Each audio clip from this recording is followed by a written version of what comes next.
కొలస్సీలకు రాసిన పత్రిక దయచేసి గ్రంథాల ద్వారా తెలిసి చూడండి. కొలస్సీలకు రాసిన పత్రిక 1వ అధ్యాయము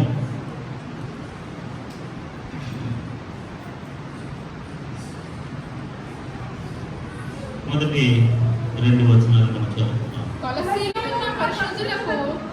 కొలస్సీలో ఉన్న పరిశుద్ధులకు అనగా క్రీస్తునందు విశ్వాసులైన సహోదరులకును దేవుని చిత్తము వలన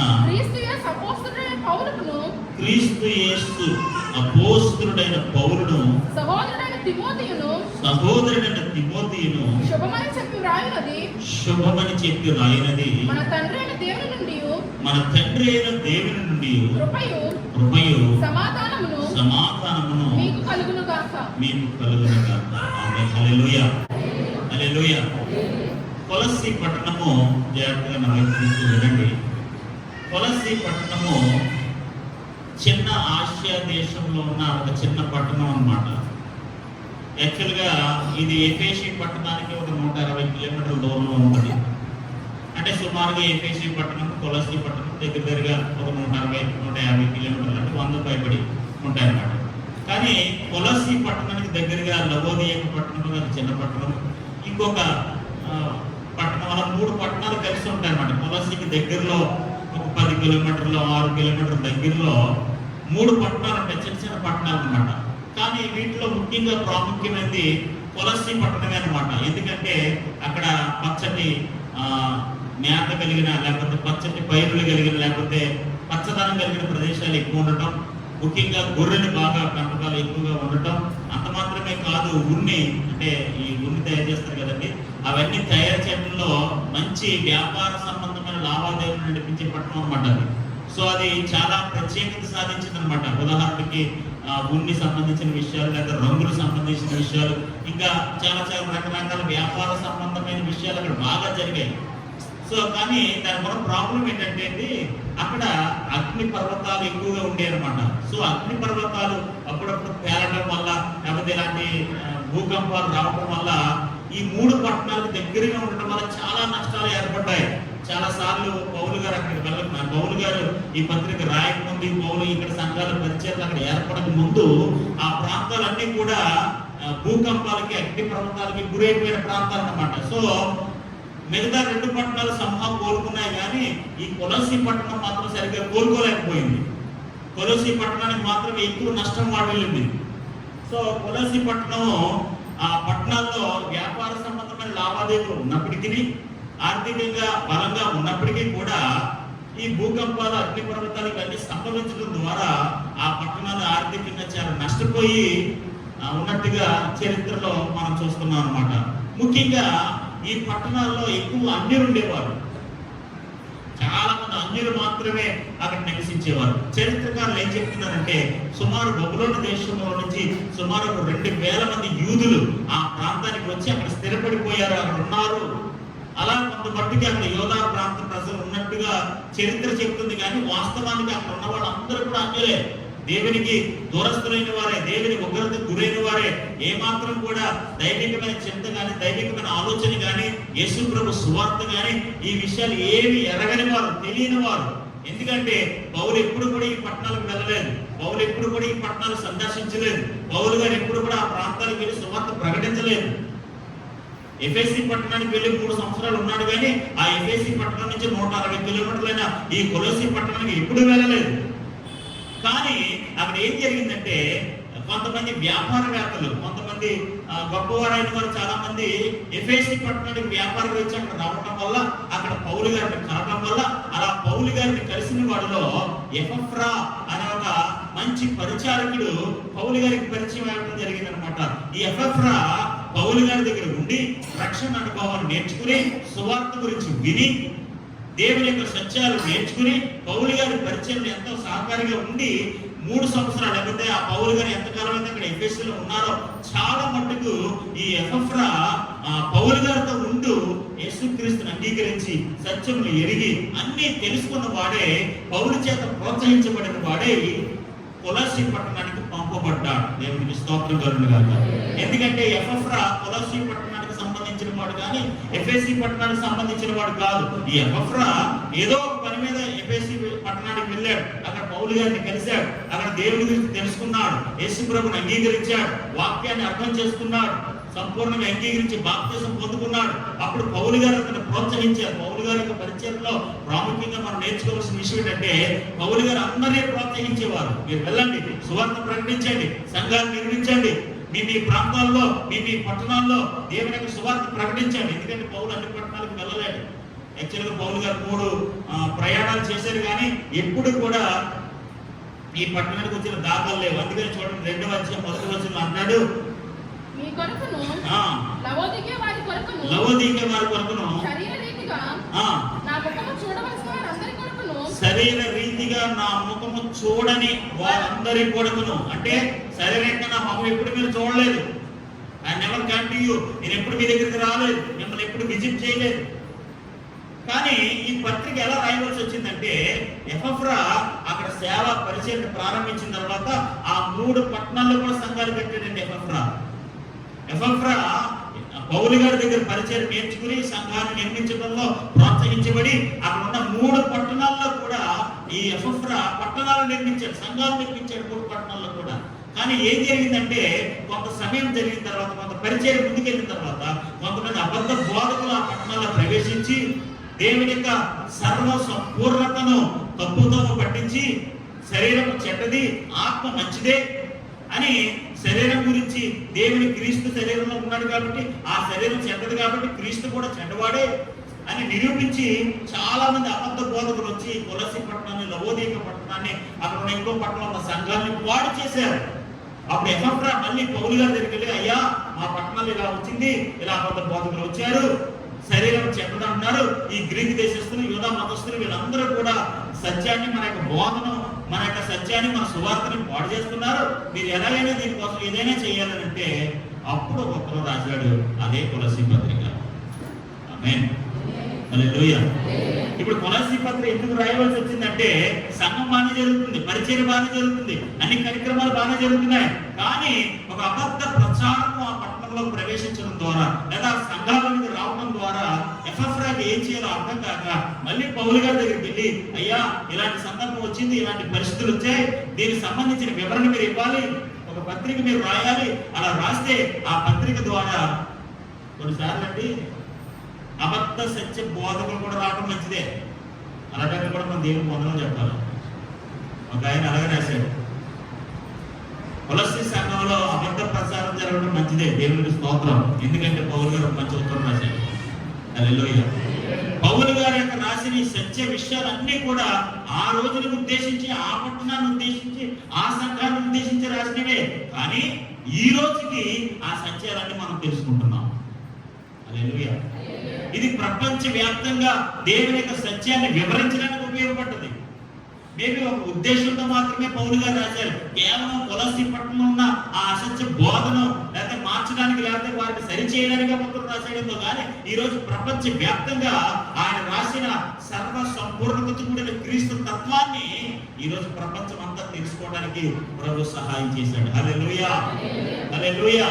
ముఖ్యంగా దేవుని బిడ్డలారా, ఇక్కడ మనం గ్రహించిన ఆధ్యాత్మిక సత్యం ఏంటంటే అండి, పౌలు గారు ఆ పట్టణానికి ఎప్పుడు వెళ్ళలేదు.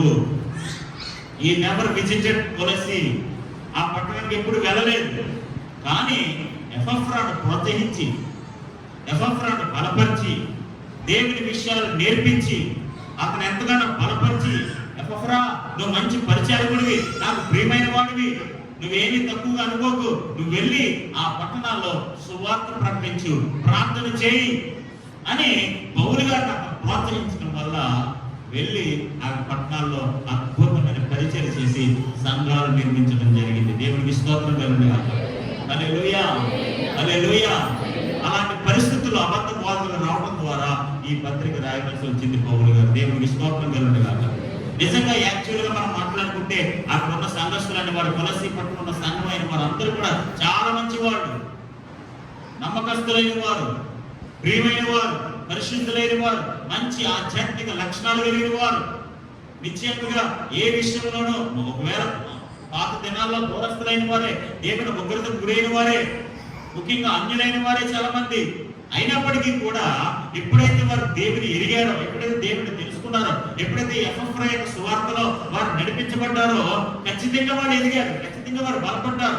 ఇలాంటి అబద్ధ బోధకులు, అబద్ధ సత్యాలు ఇవన్నీ రావటం వల్లే వారు చెడిపోయారు తప్ప, కొద్దిగా చెదిరిపోయారు తప్ప, అంతకు మించి వారు నిజంగా ఒక ఆధ్యాత్మికతలో ముందుకు వెళ్ళారు. దేవుని స్తోత్రం కలుగునుగాక.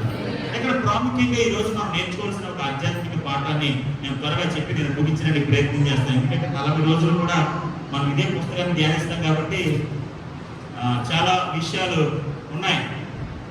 నాకే చాలా ఆశ్చర్యంగా ఉంది ఈ విషయం. ఇవన్నీ చదువుతుంటే చాలా మంచి పత్రిక అనిపిస్తుంది నాకు. నిజంగా మంచి పత్రిక తీసుకున్నానేమో అనిపిస్తుంది. ఉదయం నుంచి ఎన్ని పుస్తకాలు చదివానో, ఎన్ని పేపర్లు చదివానో నాకే తెలియదు. చదివి నిద్రచి పడుకున్నాను. చదివి నిద్రచి పడుకున్నాను. మా బాబాతో చెప్పి 120 పేజీలు జిరాక్స్ తీయించే నెట్లోంచి. ఎన్ని పేజీలు? 120 పేజీలు జిరాక్స్ తీయించే పేజీలు.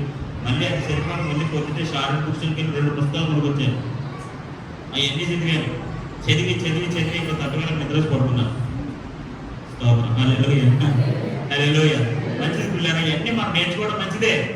ఇవన్నీ నేర్చుకుంటే మీకు తెలియచేయడం మంచిదే. ఇలా చాలా విషయాలు మనకు ఉన్నాయి కాబట్టి కొద్దిగా మనం నేర్చుకుంటూ ముందుకు వెళ్దాం. ఒకేసారి అంత ఆనందం కదా, కొద్దిగా మనం బుద్ధించుకుంటూ ముందుకు వెళ్దాం. దేవుడికి స్తోత్రం కలుగునుగాక. ఈ రోజు మనం నేర్చుకోవాల్సిన ఒక అద్భుతమైన విషయం ఏంటి తెలుసా అండి? ఎఫ్ఎఫ్రా 1వ అధ్యాయం 7వ వచనం.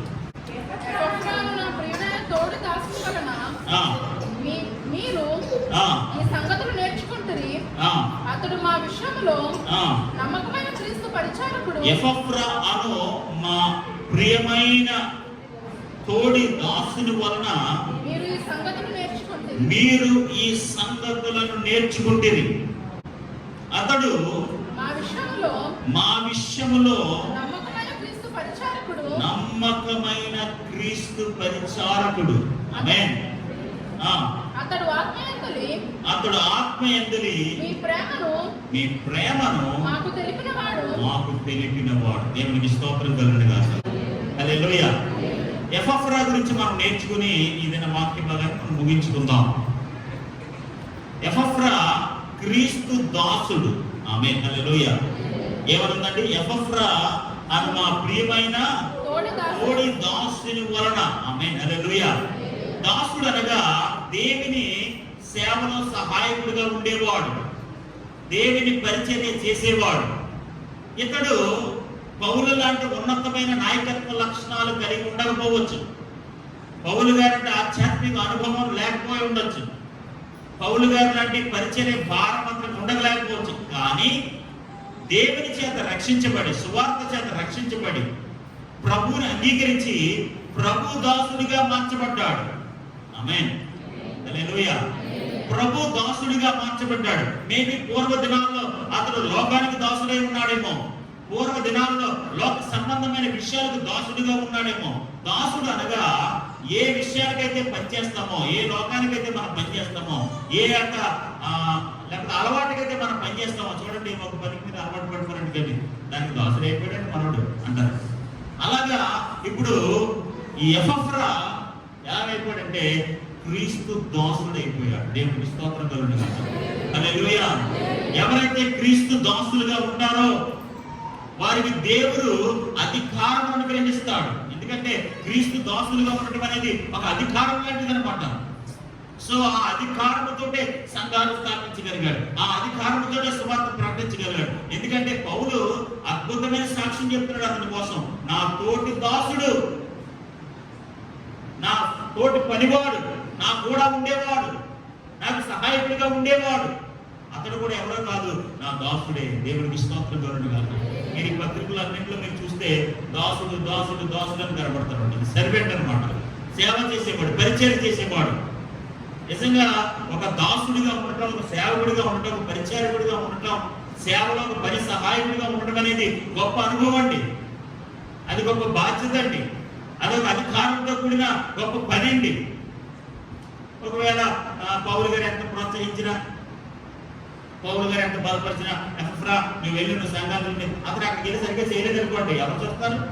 అనే కదా. ఇప్పుడు ఎఫ్ఎఫ్రా 3 సంఘాలు కట్టుకెళ్ళాడు. 3 సంఘాలు, 3 పట్టణాల్లో 3 సంఘాలు నిర్మించగలిగాడు. మేబీ దగ్గర అనుకోండి, ఒకటి 15 కిలోమీటర్లు, ఒకటి 6 కిలోమీటర్లు ఇలా అనమాట. ఉదాహరణకి ఇలా ఇలా ఉంటారు.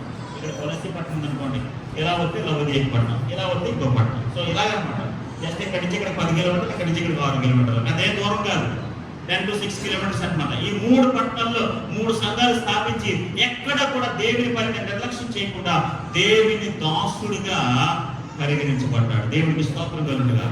చూడండి, రెండవదిగా మనం చూసినట్లయితే ఎపఫ్రా మా ప్రియమైన, ఆమేన్, హల్లెలూయా, హల్లెలూయా. ఎవరంటే అతను ప్రియమైన వాడు. ప్రియమైన వాడు అంటే నాకు బాగా ఇష్టమైన వాడు. ఆమేన్, హల్లెలూయా. ఎందుకు నాకు ఇష్టమైన వాడు అంటే, ఎందుకు నాకు ఇష్టమైన వాడు, ఎందుకు నాకు ప్రియమైన వాడు? తన నిజ జీవితంలో పౌలు గారిని ఎప్పుడు విడిచిపెట్టలేదు. దేవునికి స్తోత్రం కలుగును గాక. హల్లెలూయా.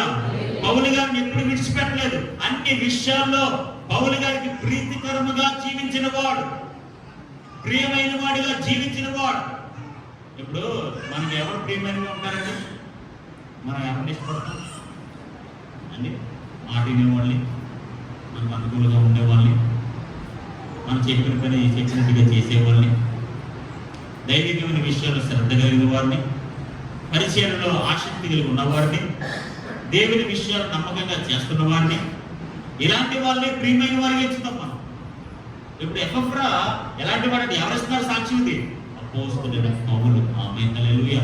ఎంతో పరిచయ అనుభవం కలిగి ఎన్నో సంఘాలు నిర్మించి ఎంతమందినో ప్రోత్సహించి ఎన్నో ఆధ్యాత్మిక విషయాలు ఎరిగిన వాడే, పరలోక సంబంధమైన ఉన్నతమైన అనుభవాలు కలిగిన వాడే. అలాంటి పౌలు ఎపఫ్రా గురించి ఇస్తున్న మంచి సాక్ష్యం ఏంటి తెలుసా? నా ప్రియమైన వాడు. ఆమేన్. తన నిజ జీవితంలో పౌలు గారికి ఎంతో ప్రీతికరంగా జీవించిన వాడు. పౌలు గారికి కానీ, పరిచర్యకి కానీ, సంఘానికి కానీ ఎప్పుడు కూడా అయిష్టంగా కానీ, ఎప్పుడు కూడా అశ్రద్ధగా కానీ పని చేయని వాడు. ఈరోజు దేవుని బిడ్డలారా, మనం ఎక్కడున్నా సరే మనము ప్రియమైన వారిగా ఉండాలి. ఆమేన్, హల్లెలూయా. మిమ్మల్ని అందరూ ఇష్టపడాలి. ఆమేన్. అది ఎలాగా అందరూ నచ్చమనుకోండి, మన విధానాలు, మన పద్ధతులు అన్నీ నచ్చితే, నా పద్ధతులు అందరూ నచ్చితే ఏమండి, అందరికీ నచ్చితే మనం అందరికి ప్రియమైన వారిని ఉండగలమా? కానీ పరిచర్యలో, దేవుని పనిలో నమ్మకస్తులైన వారు, ఎవరైతే నమ్మకంగా పని చేస్తారో, నమ్మకస్తులుగా జీవిస్తారో వాళ్ళు మనం బాగా ఇష్టపడతాం. ఇప్పుడు పౌలు గారు ఏ ఉద్దేశంతో ఇష్టపడ్డాడంటే ఎపఫ్రాని? పౌలు గారు ఇది నాకు చాలా ప్రియమైన వాడండి అని ఎలా చెప్పగలుగుతాడండి? అతను అందాన్ని బట్టో, అతను డబ్బులను బట్టో, లేదా అతను ఉన్న స్థాయిని బట్టే కాదండి. అతడు సేవలో, పరిచర్యలో, సంఘాలు నిర్మించడంలో, వాటిని 3 పట్టణాలు తిరిగి ప్రయాణాలు చేసి వారిని బలపరచడంలో, కూటాలు ఏర్పాటు చేయడంలో, అందిలేని వారికి సువార్త ప్రకటించడంలో, అనేకులకు సహాయం చేయడంలో, రోగులకు ప్రార్థన చేయడంలో, ఇలా పరిచర్యలో ఎంతగానో ప్రయాసపడుతున్నాడు. ఎంతగానో ప్రయాసపడతాడు. కాబట్టి పౌలుకి ఎవరిష్టం అంటే, పౌలు గారు లాంటి మనోభావాలు కలిగి, పౌలు గారు లాంటి అనుభవం కలిగి, పౌలు గారు లాంటి ఆసక్తి కలిగి, పౌలు గారు లాంటి పరిచయ భారం కలిగి ఎవరైతే పనిచేస్తారో వాళ్ళే ప్రియమైన వారిగా కనపడతారు. హల్లెలూయా, హల్లెలూయా. ఇప్పుడు ఎపఫ్రా చాలా ప్రియమైన వాడు. ఎందుకంటే పౌలు గారి యొక్క పరిచయంలో చాలా నమ్మకంగా, ప్రీతికరంగా జీవిస్తున్నాడు. హల్లెలూయా. మనం కూడా మన పెద్దలైన వారికి ప్రియమైన వారిగా ఉండాలి. మన కుటుంబానికి ప్రియమైన వారిగా ఉండాలి. సంఘాల్లో దైవ సేవకు ప్రియమైన వారిగా ఉండాలి. మనం చూస్తే తిట్టుకోకూడదు. మనం చూస్తే అందరూ ఇష్టపడాలి. మా సహోదరి మంచి పరిచయం చేస్తుందండి, చాలా నమ్మకంగా ఉంటానండి, నాకు చాలా ప్రియమైన వారు అని సాక్ష్యం చెప్పాలి. అమ్మ బాబా ఎవడండి అనకూడదు. అయ్య బాబు ఎపఫ్రా, అయ్య బాబు వద్దండి బాబు, సంఘాలు పుల్లెట్టండి బాబు, ఎపఫ్రా మంచివాడు కాదండి, ఆంధ్రకి గొడవలేటట్టుంటాడండి, దేవుడి పని సరిగ్గా చేయడండి. పౌలు గారండి ఏదైనా చాలా స్పష్టంగా రాసేసేవాడండి. ఏ అప్పటి గురించి అయినా సరే, వాళ్ళని వాడితో తిమోతి, వాళ్ళని వాడితో జాగ్రత్తగా ఉండు, వాటిని బాగా ఇబ్బంది పెట్టాడు, వాడు మన పరిచయం చాలా ఆటంకంగా ఉన్నాడు, వాడు నన్ను చాలా ఇబ్బంది పెట్టి నా పరిచయం చాలా ఆటంకంగా మారిపోయాడు, కాబట్టి వాడితో జాగ్రత్తగా ఉన్నాను. ప్రతి విషయాన్ని కూడా చాలా స్పష్టంగా రాసేసేవాడు పౌలు భక్తుడు. దాని గురించి మనం ఏం ఆలోచించాల్సిన పర్లేదు. ఎపఫ్రా కోసం చాలా మంచి అద్భుతమైన సాక్ష్యం చెప్తున్నాడు. ఎపఫ్రా నాకు చాలా ప్రియమైన వాడు, నేను చాలా అభిమానించేవాడు, నేను చాలా ఇష్టపడేవాడు. ఎందుకంటే నా ద్వారా రక్షించబడే సువార్త విని ప్రభు పరిచయం నమ్మకస్తులుగా భారం కలిగి ప్రోత్సహించబడిన వాడే ఆ పట్టణానికి వెళ్ళి దానికి ఏదో రక్షించబడ్డాడండి. ఫర్ ఎగ్జాంపుల్ పౌలు గారి దగ్గర విన్నాడు వాక్యం, రక్షించబడ్డాడు, వెళ్ళి అమాస్కర్ పొందడానికి ప్రార్థన చేసుకోవట్లేదండి. నీకు తోపుదా రక్షించబడ్డాడు, వాక్యాన్ని ఎరిగాడు, సత్యాన్ని తెలుసుకున్నాడు. అమ్మయ్య నేను వాక్యాన్ని తెలుసుకున్నాను, నేను ప్రార్థన చేసుకుంటున్నాను, పౌలు గారి ద్వారా పరిచయం విన్నాను, మంచిది స్తోత్రం అని ప్రార్థన చేసుకోవట్లేదు. ఇంట్లో ప్రతి పట్టణానికి తిరుగుతున్నాడు. ఎరిగిన సత్యాన్ని, తెలుసుకున్న సత్యాన్ని, పొందిన రక్షణను ప్రతి ఇంటికి ప్రకటిస్తున్నాడు. తన ఇంటికి ప్రకటించడమే కాదు, పట్టణంలో సంఘాన్ని నిర్మించాడు. ఆ పట్టణానికి కాదు, పక్కన పట్టణానికి వెళ్ళాడు, ఆ పట్టణం కాదు ఇంకో పట్టణానికి వెళ్ళాడు. ఇలా 3 పట్టణాలు తిరిగి 3 పట్టణాల సంఘాలు స్థాపించి అద్భుతమైన పరిచయం చేస్తున్న వాడిని ప్రియమైన వాడు అనకపోతే ఏమంటారండి? హల్లెలూయా, హల్లెలూయా. పూర్వ దినాల్లో సరైన సదుపాయాలు లేనప్పుడు, సరైన ఆర్థిక పరిస్థితులు లేనప్పుడు, ఏ విధమైన వసతులు లేనప్పుడు నిజంగా సత్యాన్ని ఎరిగి ప్రభు కొరకు నమ్మకంగా ప్రయాసపడిన ప్రార్థిస్తున్న ఎపఫ్రా చాలా ప్రియమైన వాడు. ఆమేన్, హల్లెలూయా. ప్రియమైన దేవుని బిడ్డలారా, మన దేవునికి మనుషులకు ప్రియమైన వారుగా ఉండుగాక. హల్లెలూయా. మన పేరు చెప్తే ప్రియమైన వారు అనాలి, చాలా మంచి వారని చెప్పాలి. మన సాక్ష్యం అనేకులకి మేలుకరంగా ఉండాలి. అంతేగాని మన పెద్దలకి వీళ్ళంతా వాళ్ళకి వీళ్ళకి అయిపోయి మన పేరైతే అయిపోకూడదు. దేవునికి స్తోత్రం కలుగునుగాక. హల్లెలూయా, హల్లెలూయా. సహోదరి, నీవు పరిచర్యలో పెద్దలకు, సేవకులకు అందరికీ ప్రియమైన వాడిగా ఉండాలి. ఆమేన్. నీ పరిచర్య భారము, నీ యొక్క ఆసక్తి, నీ భక్తి, నీ ప్రార్థన జీవితం, ప్రభు పరిచర్యలో కష్టపడుతున్న విధానము అందరూ ప్రియమైన వారిగా ఎంచాలి. నిన్ను జనరల్గా ఎవరైనా ప్రియమైనగా ఎంచేయనుకుని నాకు సరిపడుతుంటారు, మధ్యలో ఎదుర్కొలేదు అనుకుంటారు, అంతే. ఇంక మళ్ళీ ప్రియమైన కూడా ఏమంటాం అనలేం కదా. ప్రియమైన వారిగా ఉండాలంటే నమ్మకస్తులుగా ఉండాలి. ఆమేన్, హల్లెలూయా. మనకి ఇవ్వబడిన పనిలో, అప్పగించబడిన పనిలో, ఏర్పాటు చేయబడిన పనిలో ఎక్కడ కూడా లోపము లేకుండా నమ్మకస్తులైనగా పనిచేసేవారే ప్రియమైన వారిగా ఉంటారు. చెప్పిన పని చెప్పినట్టుగా చేయకుండా, ఏమన్నా వాటికి సరిగ్గా వెళ్ళకుండా, ఏమన్నా సరిగ్గా ఇవ్వకుండా, అటు ఇటుగా ఉంటే అలా ఇలా ఉంటే వారు ప్రియమైన వారు ఎలా అవుతారండి? హల్లెలూయా. అపోస్తలుడైన పౌలు ఎపఫ్రాని ఏమన్నా తెలుసా? నా ప్రియమైన వాడు. ఆమేన్, హల్లెలూయా. మా ప్రియమైన వాడు. అందుకని 3వ యోహాను పత్రికలో కూడా అండి గాయు అని ఒకడు ఉంటాడండి. చూడండి,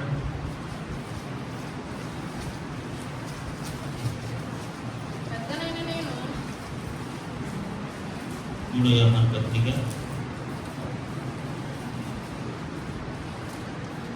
3. పెద్దలైన నేను సత్యమును బట్టి ప్రేమించు ప్రియుడైన గాయునకు శుభమని చెప్పు రాయున్నది. ఎవరి గాయ అంటే ఎవరండి? యోహానికి ఎవరట? ప్రియమైన వాడు. ఆమేన్. గాయు ఎవరు? ప్రియమైన వాడు. మన భర్త తప్ప ఎవరు మనం ప్రేమించరు. అర్థమవుతుందా? మనం వేసేయాలి. మన భార్య తప్ప మనం ఎవరు ప్రేమించరు, మనం వేసేయాలి. లేదు, ఎందుకంటే ఆ తప్పక ప్రేమించారు అంతే. తప్పక కదా కాన్పట్లు ప్రేమించారు అంతే. నువ్వు ప్రేమించడం ఇంకెవరు ప్రేమించారు? మీరే మీకే ప్రియమైన వారు అంటే ఇంకెవరు ప్రియమైన వారు ఉంటారు? హల్లెలూయా, హల్లెలూయా. దేవుని బిడ్డలారా, ప్రియమైన వారు ఉన్నటువంటి అందాన్ని బట్టో, సౌందర్యాన్ని బట్టో, వస్త్రాన్ని బట్టి కాదండి, దేవుని పరిచర్యలో నమ్మకత్వాన్ని బట్టి. ఆమేన్. దేవుని పరిచర్యలో మీకున్న నమ్మకత్వాన్ని బట్టి ప్రియమైన వారికి ఎంచబడతారు. ఎవరు పడితే వారు, ఎలా పడితే వాళ్ళు ప్రియమైన వారికి ఎంచబడరు. దేవుని పరిచర్య ఆసక్తి కలిగి, నమ్మకం కలిగి, యథార్థంగా ఎవరైతే పనిచేస్తారో వాళ్ళే ప్రియమైన వారు ఎంచబడతారు. దేవుని యొక్క సత్యాన్ని, దేవుని యొక్క వాక్యాన్ని చేత పట్టుకుని ఆసక్తిగా ప్రతి కార్యక్రమంలో పాల్గొంటూ కలుగుతూ, నమ్మకంగా జీవిస్తూ, తోటి సహోదరులను ప్రోత్సహిస్తూ, తోటి సహోదరుల వరకు ప్రార్థన చేస్తూ, వారి యొక్క ఆపదల్లో, ఇబ్బందుల్లో సహాయం చేస్తూ, ప్రార్థన చేస్తూ, ఎవరైతే ఆత్మ సంబంధమైన విషయాల్లో నమ్మకస్తులుగా యథార్థంగా జీవిస్తారో వాళ్ళే ప్రియమైన వారు. ఎపఫ్రా ఎందుకు ప్రియమైన వాడు అంటే డబ్బులు పెట్టి ప్రియమైన వాడు కాదు. కొంతమంది డబ్బులు పెట్టి ఇష్టపడతారు, అది చాలా ఇష్టపడి. ఎందుకంటే డబ్బులు ఉంటాయండి. చాలా మంచి ఎవరైతే అడిగినప్పుడల్లా అప్పించుకుంటుంది. నువ్వు అడిగినప్పుడల్లా అప్పించుకున్నట్టు మంచిలు అనమాట. అలాంటి మంచిలు కాదు. చాలా మంచివాడంటే నేను ఎప్పుడైనా ప్రార్థన చేస్తాను నా కోసం. ఆ మంచితనం కాదు. ప్రియమైన వారిగా ఉండటం వేరు, మంచివారిగా చెడ్డవారిగా ఉండటం వేరు. దేవుడికి స్తోత్రం కలుగును గాక. ఎపఫ్రా చాలా ప్రియమైన వాడు, గాయువు చాలా ప్రియుడైన, గాయువుకు ప్రియుడైన వాడు, ప్రియమైన వాడు. ఆమేన్, హల్లెలూయా. ఈరోజు మనం దేవునికి, మనుషులకు, పెద్దలకు, అధికారులకు, సేవకులకు మనకి ఇవ్వబడిన పనులు నమ్మకస్తులుగా ఉంటూ ప్రియమైన వారుగా ముందుము గాక. హల్లెలూయా, హల్లెలూయా. ప్రియమైన వారిగా ఉండాలి, మనం ఇష్టపడాలి, మనకు ప్రయారిటీ ఇవ్వాలి, మనకు ఆధిక్యత ఇవ్వాలి. అలా ఇవ్వాలంటే అంత స్థాయికి మనం వెళ్ళాలి. ఆమేన్, హల్లెలూయా. దేవుని పనిలో మనం ప్రియమైన వారిగా ఎంచబడాలంటే దేవుడు కూడా అంటే మన యొక్క ఆసక్తిని బట్టి, మన భారాన్ని బట్టి, మన పనిని బట్టి ప్రియమైన వారిగా ఎంచుతారండి. దేవునికి స్తోత్రం కలుగును గాక. అందుకనే యేసు ప్రభువు విషయంలో ఈయన నా ప్రియ కుమారుడు. ఆమేన్. ఎవరో నా ప్రియ కుమారుడు, ఈయన ఎందుకు నేను సంతోషిస్తున్నాను. ఎపఫ్రా నా ప్రియమైన కుమారుడు, ఆయన చేస్తున్న పరిచయం బట్టి నేను సంతోషిస్తున్నాను. గాయువు ప్రియమైన కుమారుడు, నేను అతని బట్టి సంతోషిస్తున్నాను. ఎందుకంటే వారు చాలా ప్రియమైన వారు. ఆమేన్, హల్లెలూయా. దేవుని బిడ్డలారా, మీ కుటుంబాల్లో మీరు ప్రియమైన వారిగా ఉండాలి, మీ సంఘాల్లో మీరు ప్రియమైన వారిగా ఉండాలి, మీ ఇరుపొరు వారికి ప్రియమైన వారిగా ఉండాలి. మీ పేరు చెప్తే అలిపోకూడదు, మీ పేరు చెప్తే పుల్లెట్టని భయపడకూడదు, మీ పేరు చెప్తే ఆరోగ్యంగా గొడవలేటని భయపడకూడదు. ఎవరైనా పేరు చెప్తే చాలా ప్రియమైన వారండి, నాకు బాగా ఇష్టమైన వారండి, మాకు సహాయం చేస్తారండి, దేవుని సన్నిధిలో మనకు ఎన్నో ప్రార్థన చేస్తారండి. ఇలాగా మంచి సాక్ష్యాన్ని, మంచి అనుభవాన్ని మనం కలిగి ఉండాలి. దేవుని స్తోత్రం కలుగును గాక. ఎపఫ్రా ఎవరో కాదు, పౌలు గారికి ప్రియమైన సహోదరుడు, తోటి దాసుడు. దేవునికి స్తోత్రం కలుగును గాక. పెద్దనైన నేను సత్యము బట్టి ప్రేమించు ప్రియుడైన గాయకుడు శుభమని చెప్పి రాయినది. ప్రియుడా, నీ ఆత్మ వర్ధిల్లుచున్న ప్రకారము నీవు అన్ని విషయములలోను వర్ధిల్లుచు సౌఖ్యముగా ఉండవలెనని ప్రార్థించుచున్నాను. ఓకే, నీవు సత్యమును అనుసరించి చూడండి, నీవు సత్యమును అనుసరించి నడుచుకుంటున్నావు గనుక సహోదరుడు వచ్చి. ఎందుకు ప్రియమైన వాడు? ఎందుకు ప్రియమైన వాడండి? నీవు సత్యమును అనుసరించి నడుచుతున్నావు గనుక సహోదరుడు వచ్చి నీ సత్య ప్రవర్తన గురించి సాక్ష్యము చెప్పగా విని నేను ఎంత సంతోషించానో. హల్లెలూయా. ఎందుకు ప్రియమైన వాడు? గాయం ఎందుకు ప్రియమైన వాడండి? ప్రియమైన వాడు ఎందుకయ్యాడు? డబ్బులున్నాయనా? కాదండి. కారణం ఏంటో తెలుసా? నీవు సత్యమును అనుసరించి నడుచుకొనుచున్నావు. దేవుని యొక్క సత్యములో, దేవుని వాక్యములో వాక్యానుసారమైన జీవితాన్ని కలిగి ఉన్నావు కనుక ఇంకే రీజన్ ఏమి లేవు. నీవు నాకు ప్రియమైనగా ఉండడానికి మిగతా వేరే కారణాలు ఏమి లేవు. ఒకటే కారణం, నీవు సత్యమును అనుసరించి నడుచుకుంటున్నావు. You are living according to the truth of the God. దేవుని యొక్క సత్యములో వెళ్తున్నావు. అందుకే నువ్వు నాకు ప్రియమైన వాడు అయ్యావు. కనుక సహోదరుడు వచ్చి సహోదరుడు వచ్చారట, నీ సత్య ప్రవర్తనను గురించి నాకు సాక్షి చెప్పారు. దేవునికి స్తోత్రం కలుగును గాక. ఇప్పుడు మన సత్య ప్రవర్తన చూసి ఏం చెప్పాలి? ఏ ప్రవర్తన? సత్య ప్రవర్తన. అందువల్ల అసత్య ప్రవర్తన కాదు, సత్య ప్రవర్తన. మన ప్రవర్తన ఎప్పుడు కూడా ఎలా ఉండాలి తెలుసా? సత్యముగా ఉండాలి. ఆమేన్. ఒకరితో మాట్లాడితే మన స్ఫూర్తిగా సత్యంతో మాట్లాడాలి. సత్యం ట్రూత్ అన్నమాట. ట్రూత్ఫుల్నెస్ ఇంగ్లీష్లో అర్థం ఉంటాం. ట్రూత్ఫుల్నెస్. ఒకరితో మాట్లాడితే ట్రూత్ఫుల్ గా మాట్లాడాలంటే మన స్ఫూర్తిగా నిజం అలా మాట్లాడనమాట. లోపడేదో దాచుకుని, లోపడేదో పెట్టుకుని, ఏదో నిందలేయాలని, ఏదో మాట్లాడాలని అలా రకరకాల మాట్లాడకూడదు. ఇప్పుడు గాయకులకు మంచి సాక్ష్యం చెప్పారంటే ఏంటో తెలుసా? నీవు సత్యమును అనుసరించి నడుస్తున్నావు కనుక సహోదరుడు వచ్చి నీ సత్య ప్రవర్తన గురించి. ఆమేన్. ఏ ప్రవర్తన? నీ సత్య ప్రవర్తన గురించి నాకు సాక్ష్యం చెప్పారు. నీ ప్రియకుమారుడు అండి, గాయం అండి, సత్య ప్రవర్తన కలిసి నడుచుకుంటున్నాడండి అని సాక్ష్యం చెప్పారంట. గాయం కోసం ఎవరొచ్చి? సహోదరులు వచ్చి.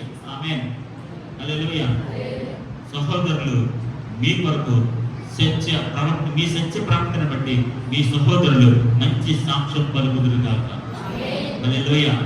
మిమ్మల్ని బట్టి, మీ పరిచయాన్ని బట్టి, మీ భక్తిని బట్టి, మీ సత్య ప్రవర్తన బట్టి, మీ యథార్థతను బట్టి, మీ నీతిని బట్టి, మీ నమ్మకత్వాన్ని బట్టి మీ మనసును బట్టి, మీ ప్రేమను బట్టి, ప్రతి విధమైన దైవిక లక్షణాలను బట్టి మీరు ప్రియమైన వారుగా ఉండాలి.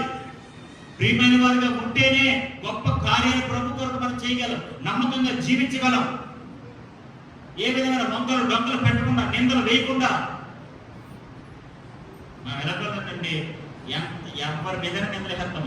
మాస్టర్ గారిని చూడడం, పాట నమ్మని చూడడం, నోటికి ఎంత వస్తుంది తీసేనే.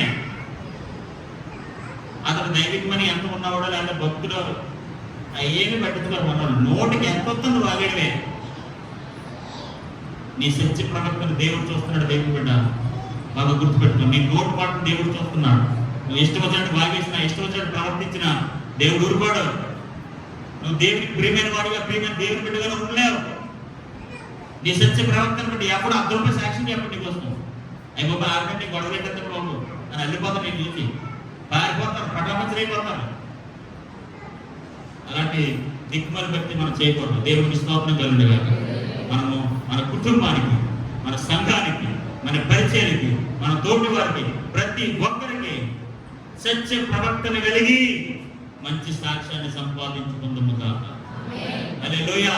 నువ్వు ఎక్కడుంటే అక్కడ సత్య ప్రవర్తనగా, నీ పనిలో, నీ వ్యాపారంలో, నీ ఉద్యోగంలో, నీకు ఇవ్వబడిన బాధ్యతలో, సంఘ పనిలో, సంఘ పరిచయంలో, ఎక్కడైనా సరే సత్య ప్రవర్తన కలిగి ఉండండి. మంచి ప్రవర్తన కలిగి ఉండండి. మంచి సాక్ష్యాన్ని సంపాదించుకోండి. మీ పేరు చెప్తే అలిపోయే రీతిలో ప్రవర్తించండి. దేవునికి స్తోత్రం కలుగునుగా. హల్లెలూయా, హల్లెలూయా, హల్లెలూయా. గాయకుడు ఎంత అద్భుతమైన సాక్ష్యం చెప్పిన చూడండి. మరొకసారి ఆ మాట చదవండి. 2-3 వచనం. నీవు సత్యమును అనుసరించి నడుస్తున్నావు కనుక సహోదరులు వచ్చి నీ సత్య ప్రవర్తన గురించి సాక్ష్యం చెప్పగా విని నేను బహుగా సంతోషించాను. So happy.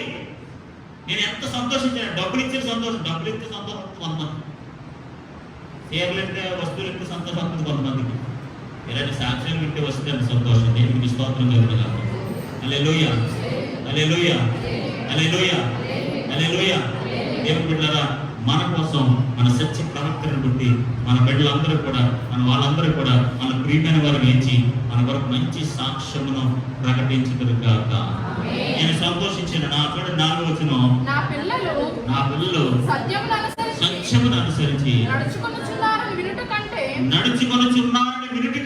నాకు ఎక్కువైన సంతోషం లేదు. నాకు ఇంకంతకైనా సంతోషం ఏముంది?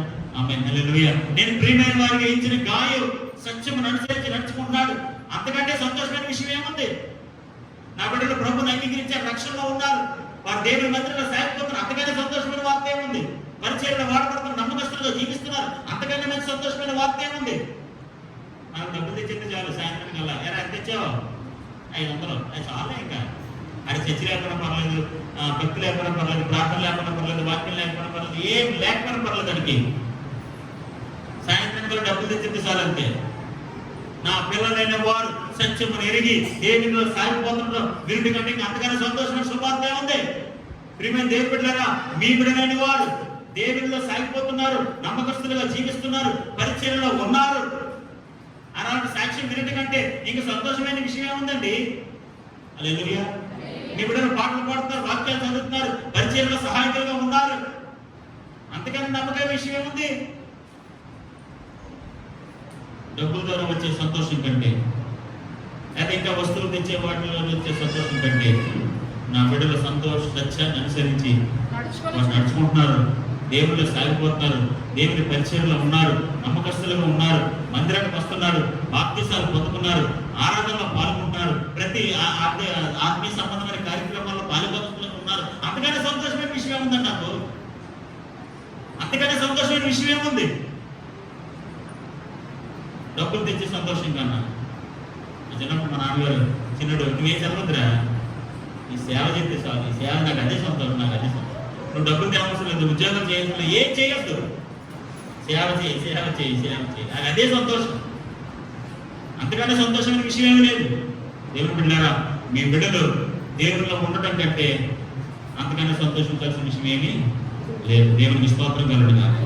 నా పిల్లలు సత్యం అనుసరించి నడుచుకుంటున్నారు వినుటి కంటే, సత్యాన్ని అనుసరించి నడుచుకుంటున్నారు అంతకంటే వినుటి కంటే ఇంకేమీ లేదు. సంతోషకరమైన విషయం ఏమీ లేదు.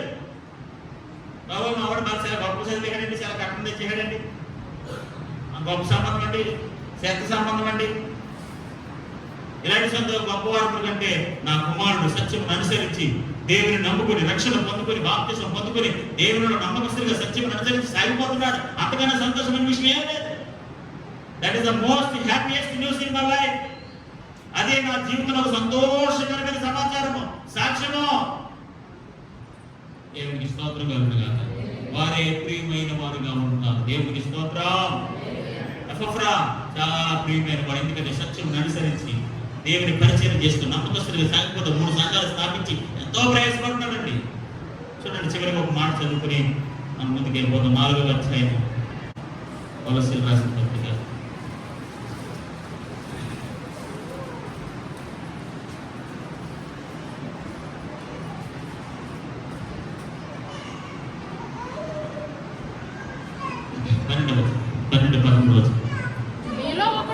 మీలో ఒకడు అంటే ఆయన కొలసీ పట్టణానికి సంబంధించిన వాడు అనమాట. మీలో ఒకడు అంటే ఆయన ఎక్కడికి సంబంధించిన వాడు?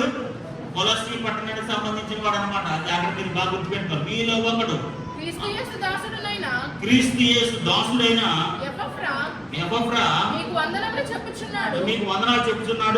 మీరు సంపూర్ణులను ప్రతి విషయములో దేవుని చిత్తము గూర్చి సంపూర్ణాత్మ నిశ్చయత గలవారునై నిలకడగా ఉండవలనని ఇతడు ఎల్లప్పుడూ మీ కొరకు తన ప్రార్థనలో పోరాడుతున్నాడు. ఆమేన్. ఎపఫ్రా ఎవరో తెలుసా అండి? తోటి దాసుడు, ప్రియమైన వాడు, పరిచారకుడు, సత్యమును ప్రకటించేవాడు. అందుకని మీరు 7వ వచనంలో మొదటి 7వ వచనంలో ఏం చెబుతారు తెలుసా? అతడు మా విషయంలో నమ్మకమైన క్రీస్తు పరిచారకుడు. మొదటి 7వ వచనం. ఎపఫ్రాను నా ప్రియమైన తోటి దాసుడు వలన మీరు ఈ సంగతులు నేర్చుకున్నారు. ఎలా నేర్చుకున్నారు సంగతులు? అతను సత్యం ఎరిగిన వాడు కాబట్టి, సత్యాన్ని ప్రకటించిన వాడు కాబట్టి, ఆ సంగతులన్నీ ఎరిగిన వాడు కాబట్టి ఆయన దగ్గర నుంచే కదా మీ సంగతులన్నీ మీరు నేర్చుకున్నారు. దేవునికి స్తోత్రం కలుగుతుంది కదా. నేను వచ్చి నేర్పించాను మీకు, నేనేం వచ్చి నేర్పించలేదు. ఆయన ద్వారా మీరు సంగతులన్నీ నేర్చుకున్నారు. అంటే సత్యాన్ని ప్రకటించేవాడు, తోటి దాసుడు, ప్రియమైన వాడు, క్రీస్తు పరిచారకుడు, సత్యాన్ని బోధించేవాడు. అపోస్తలుడైన పౌలుతో ఖైదు చేయబడిన వాడు, శ్రమ పడిన వాడు. అంత మాత్రమే కాదు, సంఘము సంపూర్ణతలోకి వెళ్ళాలని, నిశ్చయముగా నిలకడగా ఉండాలని వాళ్ళ కోసం ప్రార్థనలో పోరాడుతున్నాడు. Is fighting in prayer. ప్రార్థనలో పోరాడుతున్నాడు. ఎవరి కోసం? ప్రార్థనలో పోరాడుతుంది ఎవరి కోసం? ఎవరి కోసం అండి? చూడండి, మళ్ళీ చదువుతున్న మాట. మీరు సంపూర్ణులను మీరు సంపూర్ణంగా ఉండాలని, అన్ని విషయాలు సంపూర్ణత సంతరించుకోవాలని, ప్రతి విషయంలో కూడా దేవుని యొక్క చిత్తం గురించి సంపూర్ణ ఆత్మ నిశ్చయత గలవారే నిలకడగా ఉండాలని, దేవుని చిత్తము గురించి సంపూర్ణ ఆత్మ నిశ్చయత గలవారే నిలకడగా ఉండాలని, దేవుని ఆత్మలో, దేవుని చిత్తములో, ఆయన సంపూర్ణతలో, ఆయన ఆత్మలో నిశ్చయముగా నిలకడగా ఉండాలని ఎల్లప్పుడూ ఎప్పుడు మీ కొరకు ప్రార్థనలో ప్రయాసపడుతున్నాడు, పోరాడుతున్నాడు. ఆమేన్. ఆడుకుని ఏదో అలా చేసేవాడు కాదు. ఎపఫ్రా నమ్మకమైన వాడు, ప్రియమైన వాడు. ఎలా అంటే మీ కొరకు ప్రార్థనలో పోరాడుతున్నాడు, మీ ఆధ్యాత్మిక స్థితి కోసం ప్రయాసపడుతున్నాడు. దేవుని బిడ్డలారా, ఈరోజు మనమందరం కూడా మన బిడ్డల కొరకు కానీ, మన సంఘం కొరకు కానీ, మన పరిచయం కొరకు కానీ మనం ఏ విషయంలో ప్రార్థనలో పోరాడాలి తెలుసా అండి? ప్రభు నాకు అదిచ్చే, ఇదిచ్చే కాదు, సంపూర్ణ ఆత్మ నిశ్చయతలో నిలకడగా ఉండాలి. ఆమేన్. దేవుని ఆత్మ సంపూర్ణతలో నిలకడగా ఉండాలి. ఎక్కడ తప్పిపోకుండా, ఎక్కడ చెదిరిపోకుండా, ఎలా పడితే అలా వెళ్ళిపోకుండా, ఆత్మలో, భక్తిలో నిలకడగా నిశ్చయతగా ఉండాలని ఎపఫ్రా వాళ్ళందరి కోసం ప్రార్థనలో పోరాడుతున్నాడట. Fighting in prayer. మనోళ్ళు దిక్కుమనులు ఆటి కోసం, ఇంటి కోసం పోరాడుతుంటారు. చెప్పుల కోసం, చీరల కోసం, చీపుల కోసం, దిక్కుమాల పోరాటాలు అన్నమాట. ఇవన్నీ కూడా ఎందుకు వచ్చిన పోరాటాలు? అక్కడ ఎవడో సొమ్ము కోసం పోరాడుతున్నారట, జబ్బు కోసం. దిక్కుమాల జోగి ఎంత ఒకటి ఉంటుంది అంతే. ఆ దిక్కుమాల జోగి కోసం పోరాటం. ఎందుకు వచ్చిన పోరాటం అంటే పోరాటం అంటే ఒక ఆధ్యాత్మిక పోరాడాలి. ఆమేన్, హల్లెలూయా. ఈ భూ సంబంధమైన లోక సంబంధమైన విషయాల కోసం పోరాటం కాదు, చీరల కోసం వాటి కోసం పోరాటం కాదు. చీరల కోసం నిలబడిస్తాం నా వాళ్ళకి చీర పోరాటం మాకు ఇష్టం. హల్లెలూయా. ఎందుకు వచ్చిన పోరాటం అది? పనికిమాలిన పోరాటాలు ఆపేయండి. ఏ శ్రద్ధం చేయండి. హల్లెలూయా. అనవసరమైన పోరాటాలు ఆపేయండి. ప్రార్థనలో పోరాటం ప్రయాసపడడం నేర్చుకోండి. ఆమేన్. సంపూర్ణ ఆత్మనిశ్చయత కలిగి ఉండాలని, సంపూర్ణతలో ఉండాలని, నిలకడగా ఉండాలని, స్థిరంగా ఉండాలని, బలంగా ఉండాలని, నమ్మకస్తులుగా ఉండాలని, దేవుని కొరకు ఘనమైన కార్యాలు చేయాలని, ఉన్నతమైన కార్యాలు తలపెట్టాలని ప్రార్థనలో పోరాడండి.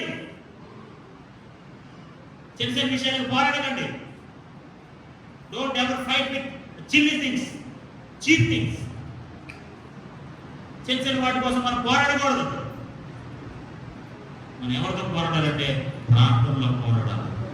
ఆమేన్, హల్లెలూయా, హల్లెలూయా, హల్లెలూయా. మనల్ని పిల్లలతో పోరాడుతుంటారు. ఎందుకంటే అంత పోరాడతారు. భర్తతో భార్యతో పోరాడతారు. ఎందుకంటే పోరాటాలతో ఏసరత్వం చేయండి. హల్లెలూయా, హల్లెలూయా, హల్లెలూయా. పోరాటాలతో ఎవరితో పోరాడకండి. మీరు పోరాడి ఏం సాధించలేదు. దేవునికి స్తోత్రం కలుగుగా. మీరు ఏం చేయాలో తెలుసా? ఎఫ్ఎఫ్రా ఏం చేస్తారో తెలుసా? సంఘం కొరకు, ఆత్మీయ బిడ్డల కొరకు, దేవుని బిడ్డల కొరకు. అతను నిజంగా సేవలు కాకపోయినప్పటికీ, పౌలు గారు ఉన్నతమైన పరిచయంలో భాగస్తులు కాకపోయినప్పటికీ, అంత పరిచయ భారం లేకపోయినప్పటికీ, తనకున్న స్థాయిలో, తనకున్న పరిస్థితుల్లో ప్రార్థనలో పోరాడుతున్నాడు. సంపూర్ణత సాధించాలని, వారి కోసం ప్రయాసపడి నిశ్చయంగా నిలకడగా ఉండాలని. చూడండి తర్వాత వస్తున్నాం. ఇతడు మీ కొరకును, లవోదికీయ వారి కొరకును, తియోతీయుల వారి కొరకును బహు ప్రయాసపడుచున్నాడని ఇతని గురించి సాక్ష్యం ఇచ్చుచున్నాను. ఇతని గురించి నేను సాక్ష్యం ఇస్తున్నాను. దేవునికి స్తోత్రం కలుగుగా. హల్లెలూయా. ఏం చేస్తారంటే అందరి కోసం ఏం చేస్తారంట? బహుగా ప్రయాసపడుతున్నాడు. ఆమేన్. ఎవరి కోసం? కొలస్సీ సంఘం కోసం, లవోదికీయ సంఘం కోసం, ఇంకో సంఘం ఉంది ఆ సంఘం కోసం, ఆ 3 సంఘాల కోసం, అక్కడ ఉన్న భక్తుల కోసం, వాడు చేస్తున్న ఆధ్యాత్మిక కార్యక్రమాల కోసం, దైవికమైన చింత కోసం బహుగా ప్రయాసపడుతున్నాడు. ప్రయాసపడడం ఏంటంటే కష్టపడుతున్నాడు. దేవుని కొరకు కష్టపడుతున్నాడు. ఆధ్యాత్మిక విషయాల కోసం కష్టపడుతున్నాడు. అక్కడ ప్రియమైన వాడిగా ఉండకపోతే ఎలా ఉంటాడండి? దేవునికి స్తోత్రం కలుగుగా. మరి పౌలు గారికి ప్రియమైన వాడు ఎలాగైపోతాడు? గాయు ఎలా ప్రియమైన వాడిగా అయిపోతాడు? సంఘం కొరకు ప్రయాసపడుతున్నాడు. భక్తుల కోసం ప్రార్థనలో పోరాడుతున్నాడు. పౌలు గారితో సహా ఖైదు చేయబడి ప్రయాసపడుతున్నాడు. శ్రమ అనుభవిస్తున్నాడు. సత్యాన్ని తెలుసుకున్నాడు. ఆ పట్టణం కోసం, ఆ సంఘాల కోసం, అక్కడ ఉన్న ప్రాంత ప్రజల కోసం, అన్యులైన వారి కోసం, గ్రీకు దేశస్తులైన కోసం, యూదులైన వారి కోసం, అందరి కోసం కూడా బహుగా ప్రయాసపడుతున్నాడు. దేవునికి స్తోత్రం కలుగుగా. దేవుని బిడ్డలారా, ఎఫ్ఎఫ్రా వలె మనం ప్రియమైన వారిగా ఉండాలంటే ఎలా ఉండాలంటే ఏం చేయాలంటే మనం ప్రార్థనలో పోరాడాలి. దేవునికి స్తోత్రం కలుగుగా. మనం బహుగా ప్రయాసపడాలి. మనం మన కోసం ప్రయాసపడటం కాదు, మన జీవితాల కోసం లేదా మన భవిష్యత్తు కోసం ఎలాగా ప్రయాసపడతాం. అంతకు మించి దేవుని కొరకు, పరిచర్య కొరకు, సంఘం కొరకు, సంఘ అభివృద్ధి కొరకు, ఆత్మల రక్షణ కొరకు ప్రార్థనలో పోరాడుతూ బహుగా మనం ప్రయాసపడినట్లయితే ఎఫ్ఎఫ్రాలో కూడా ప్రియమైన వారిగా ఎంచబడతాం. దేవునికి స్తోత్రం కలుగుగా. ఒకవేళ దేవుని దృష్టిలో మనం ప్రియమైన వారిగా మార్చబడతాం. మన పెద్దల దృష్టిలో ప్రియమైన వారిగా ఉంటాం. సేవకుల దృష్టిలో ప్రియమైన వారిగా ఉంటాం. అలా ప్రియమైన వారిగా ఉండాలంటే ఆత్మ సంబంధమైన సత్యమును అనుసరించి దైవికమైన లక్షణాలు కలిగి, లోక సంబంధమైన లక్షణాలు కాదండి, భూ సంబంధమైన క్వాలిటీస్ కాదండి. మన ప్రియమైన వారిగా మనం బయట ఉట్టుబడి ఎప్పుడేసిన బట్టి మనం ప్రియమైన వారికి ఎంచబడం. బట్టలు చూసి ఎవరు ప్రియమైన వారికి ఎంచబడరు. దేవుని దృష్టిలో ప్రియమైన వారిగా ఎంచబడాలంటే వారు సత్యమును అనుసరించి, ఆమేన్, సంపూర్ణత నిలకడగా ఉండినట్టు ప్రార్థనలో పోరాడుతూ ఆ సంఘముల కొరకు, వారి యొక్క బాగోగుల కొరకు, వారి యొక్క ఆత్మీయ స్థితి కొరకు